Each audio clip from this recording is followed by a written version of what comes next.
Ever wonder how that t-shirt you bought online for $5 is even possible?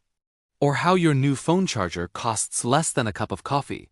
For decades, the world has been hooked on ultra-cheap goods, and the label Made in China has been at the heart of it all. It's been a global bargain, a deal that seemed too good to be true. And well, maybe it was. Because the hidden costs behind this manufacturing miracle are finally starting to surface, and the bill is coming due. For years, we've celebrated the low prices.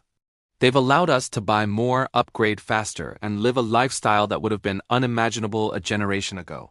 China became the world's factory, churning out everything from toys to tech at an incredible scale and speed.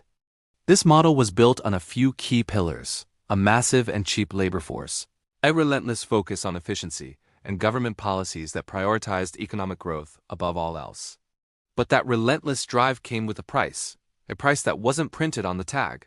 Let's talk about the environment. To produce goods so cheaply, corners were often cut. We saw images of smog-filled skies in major cities, rivers turning strange colors from industrial runoff, and vast areas of land contaminated with heavy metals. This wasn't just a local problem. The pollution from China's manufacturing boom contributed significantly to global carbon emissions. The planet was paying the price for our cheap electronics and fast fashion. While China has made massive strides in recent years to clean up its act, investing heavily in green energy and stricter environmental regulations, the legacy of that rapid, unchecked industrialization still lingers. The cost of this cleanup is staggering, and it's a cost that's now being factored into the price of production. Then there's the human cost. The initial boom was fueled by millions of migrant workers leaving their rural homes for factories in the cities. They worked long hours for low wages, often in difficult conditions. This was the engine of the economic miracle, but as China developed, things began to change. Workers started demanding better pay, safer conditions, and more rights. The era of an endless supply of cheap labor is over. Wages in China have been rising steadily for years. The younger generation is more educated and has different aspirations. They're less willing to accept the grueling factory life that their parents did. This shift is a good thing for Chinese workers, but it means the cost of labor is no longer rock bottom. And that brings us to the biggest change of all: China itself is evolving. It no longer wants to be just the world's workshop for cheap stuff. The government has a new plan called Made in China 2025. The goal is to move up the value chain, to become a leader in high-tech industries like robotics, artificial intelligence, and electric vehicles. They're investing billions in research and development, aiming to innovate, not just imitate. This means they are actively shifting away from low-margin, high-pollution industries.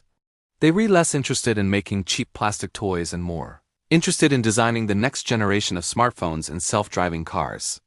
This strategic pivot is fundamentally changing the country's economic landscape. The old model of just being the cheapest is being left behind. So what does this mean for the rest of us, the global consumers? Well, the most obvious impact is that things are getting more expensive. The days of impossibly cheap goods from China are numbered. We're already seeing it. Supply chain disruptions during the pandemic gave us a preview, but the underlying trend is much bigger. Companies are facing higher labor costs, stricter environmental standards, and a Chinese economy that's focused on more advanced manufacturing. This has created a massive scramble for alternatives. Companies are now looking at other countries in Southeast Asia like Vietnam, Indonesia, and Thailand, as well as places like Mexico and even Eastern Europe to set up their factories. This is often called the China Plus One strategy. The idea is not to leave China entirely, because its supply chains are so sophisticated and its domestic market is so huge, but to diversify, to not have all their eggs in one basket. But replicating the China model isn't easy. No other single country has the sheer scale, the infrastructure, and the skilled workforce that China has built over the last 30 years. Building new supply chains from scratch takes a huge amount of time and investment.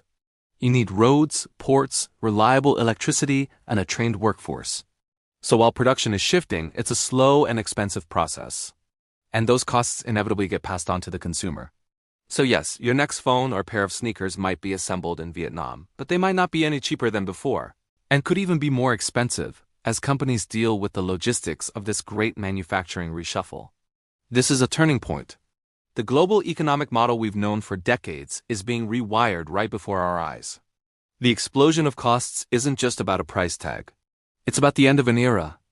The era of cheap had hidden environmental and human costs that are now becoming visible and are being factored into the real price of goods.